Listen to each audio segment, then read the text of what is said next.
Alright, full disclosure, I'm bad at recording videos, so here we go. Epilepsy and kindling. Alright, so epilepsy and kindling. Basically, epilepsy is continued seizures, so it's probably a good idea to understand what a seizure is. A seizure is the continued neuronal activity kind of after a stimulus has ended. So stimulus occurs, action potential triggers, which is electrical activity. Normally that would end, but in the case of seizure, for reasons ranging from damage to the associated ion channels or the lack or inability of the inhibitory transmitters in the affective region of the brain doing their job, it just keeps going. It basically spreads. Neurons will fire 500 times per second during a seizure, which is much more than the 80 per second average. Seizures come in 3 stages. There's the aura stage, ictal phase, and post-ictal phase. The aura stage is characterized, it's the kind of the pregame of the seizures. So changes in smell, sight, perception of the world, touch, things like that. In the ictal stage, that's where most people would say the seizure is happening. So is where convulsions, tightening of the muscles would take place. Jamais vu, which is a overly sense of familiarity with objects, even though there is none. And déjà vu, which are also very common in this stage. In the post-ictal point, there's the recovery, which varies person to person. And also, some people feel depressed, sad, upset, scared, with great amounts of fatigue. There's a great deal of variance in the post-ictal stage. That's when the electrical activity is effectively ended. For the case of Ramachandran, the book, Temporal Lobe Epilepsy, is what's important. So it's the most common type of focal or partial related epilepsy. The Epilepsy Foundation states that 60% of all people who have epilepsy have temporal lobe epilepsy. It's characterized by uncontrollable seizures. It lasts about 2 to 5 minutes. And what's kind of interesting about it, and Ramachandran mentions this in the book, is you could have this condition called temporal lobe personality, which the temporal lobe personality might not even exist necessarily. It's somewhat controversial because of a lot of inconsistency. So of the 18 different kind of defined behaviors, which include heightened emotionality, mania, depression, guilt, humorlessness, altered sexual interest, aggression, anger and hostility, hypergraphia, religiosity, philosophical interest, a sense of personal importance, hypermoralism, dependency, paranoia, obsessionalism, circumstantiality, and viscosity, there isn't an abundance of consistency.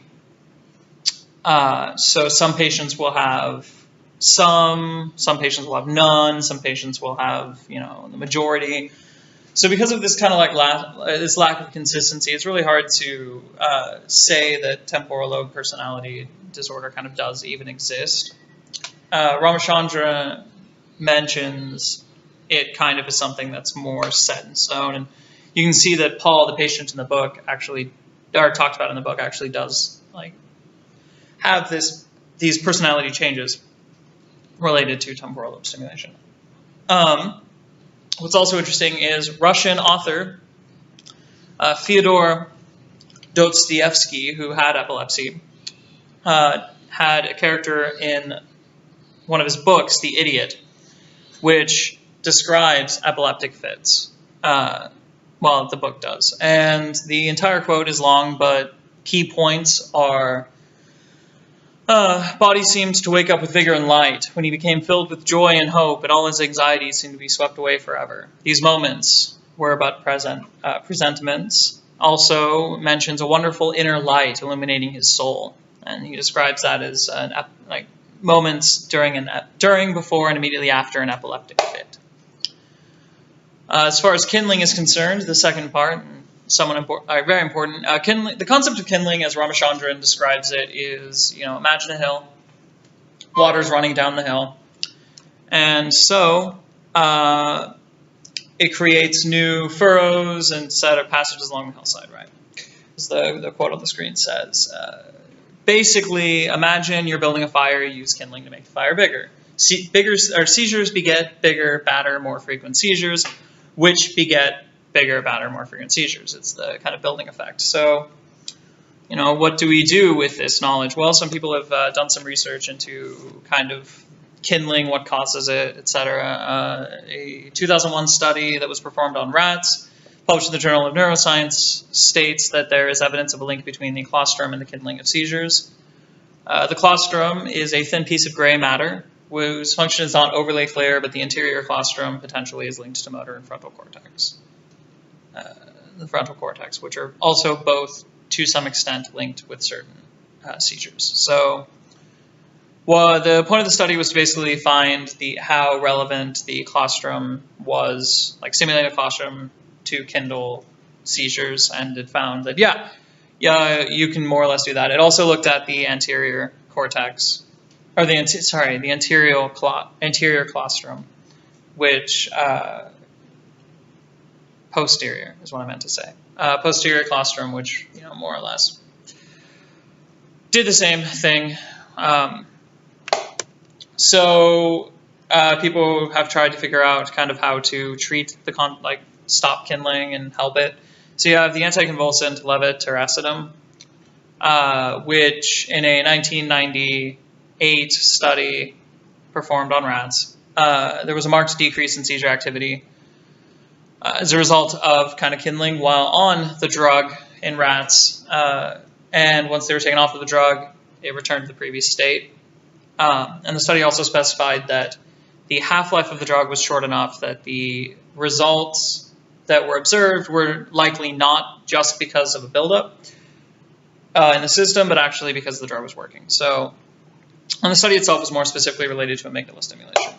But it has little influence on actually stopping epilepsy or fixing the damage associated with kindling, which is why we don't just have this super cure. But what do we do for epilepsy and to help with these kind of continuously getting worse seizures? Drugs. Different drugs, things that increase GABA,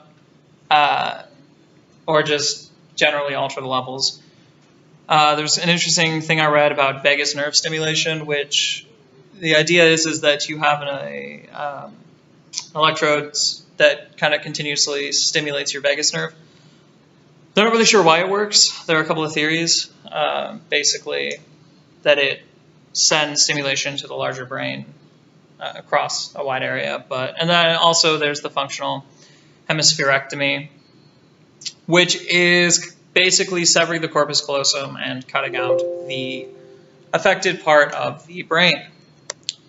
But those are the kind of the big ones for treating epilepsy right now. Obviously, we continue, the scientific community continues to study all this, but the big takeaway is temporal lobe personality is not necessarily something set in stone.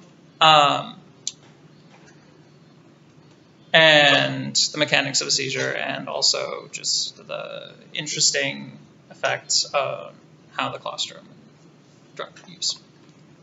Thank you.